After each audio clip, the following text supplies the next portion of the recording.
आणि दिवसभरातली सगळ्यात महत्त्वाची मोठी बातमी ती म्हणजे सामाजिक कार्यकर्त्या अंजली दमानिया यांनी आरोपांचा एक बॉम्बच फोडलेला आहे। मंत्री धनंजय मुंडे यांनी त्यांच्या कृषी मंत्रिपदाच्या कार्यकाळामध्ये शेतकऱ्यांच्या पैशांची लूट केली असून कुठलीही निविदा प्रक्रिया पूर्ण न करता कंपन्यांना पैसे दिल्याचा अत्यंत गंभीर आरोप अंजली दमानियांनी केलेला आहे। Nano urea, nano DAP, battery spare, कापूस गोळा करण्याच्या बॅगा यासारख्या 5 गोष्टींचे दर वाढवत त्या गोष्टी शासनाने खरेदी केल्या। तत्कालीन कृषी मंत्री धनंजय मुंडेंच्या अध्यक्षतेखाली जे टेंडर काढलं गेलं त्यात नॅनो युरिया 92 रुपयांना मिळणारी बाटली 220 रुपयांना खरेदी करण्यात आली। एकाच वर्षात या व्यक्तीने अफाट पैसा शेतकऱ्यांचा खाल्ला असेल तर अशा लोकांना मंत्रिपदावर ठेवण्याची खरंच गरज आहे का?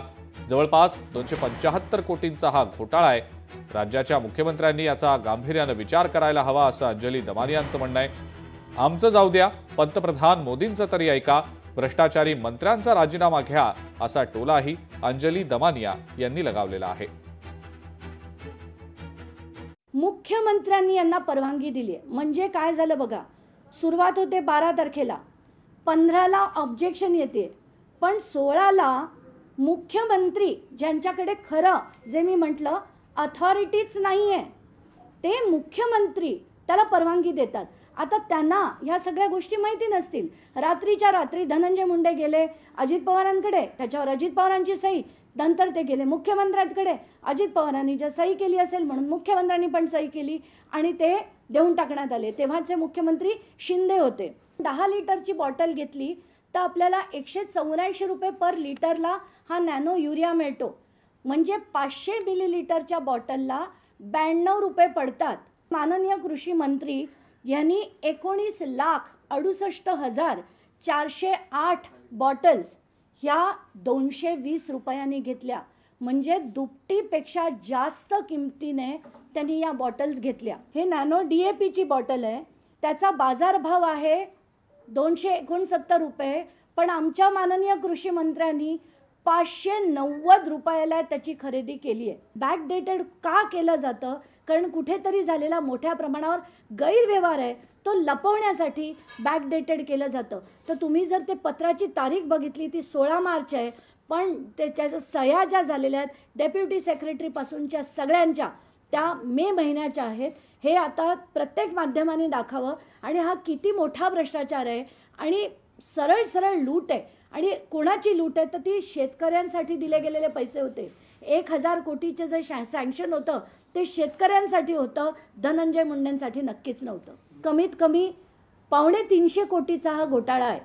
तर हा जो सगळा अंधाधुंद कारभार झाला आहे, तर माझी थेट मागणी आहे की आता तरी कृषी मंत्री तेव्हाचे आणि आताचे मंत्री धनंजय मुंडे हे मंत्री बनण्याच्या योग्यतेचे नाहीत, त्यांचा तातडीने राजीनामा घ्यावा आणि त्यांच्यावर इन्क्वायरी लावून हा सगळा झालेला शेतकऱ्यासाठी ठेवलेला पैसा हा परत मिळवा आणि हा पैसा जो आहे तो खरा त्याचा विनियोग डीबीटी अंतर्गत करावा। इतके महान कृषी मंत्री जे एकच वर्ष त्या पदावर होते, जुलै 23 ते नोव्हेंबर 24, एका वर्षात या व्यक्तीने जर इतका अफाट पैसा तो पण शेतकऱ्याचा खाल्ला असेल तर अशा लोकांना त्या पदावर राहण्याची, मंत्री बनण्याची आणि मंत्रिपद आज त्यांचं ठेवण्याची खरंच गरज आहे का?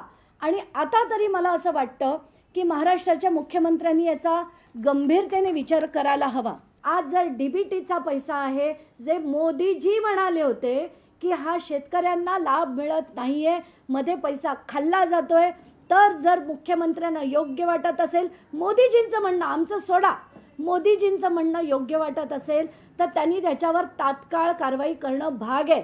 कारण डीबीटीमध्ये हे करू शकत नाही, हे एक नाही अनेक GR म्हणतात, अनेक वेळा अनेक अधिकाऱ्यांनी स्पष्ट मत आहे, या कार्यालयाचं स्पष्ट मत आहे असं देखील लिहिलेलं असताना जर धनंजय मुंडे हे देत असतील, वित्तमंत्री सही करत असतील, तर निर्णय काय घ्यायचा हा मुख्यमंत्र्यांनी आता घ्यायला हवा। लोकशाही मराठी ऐका, पहा, जागरूक रहा।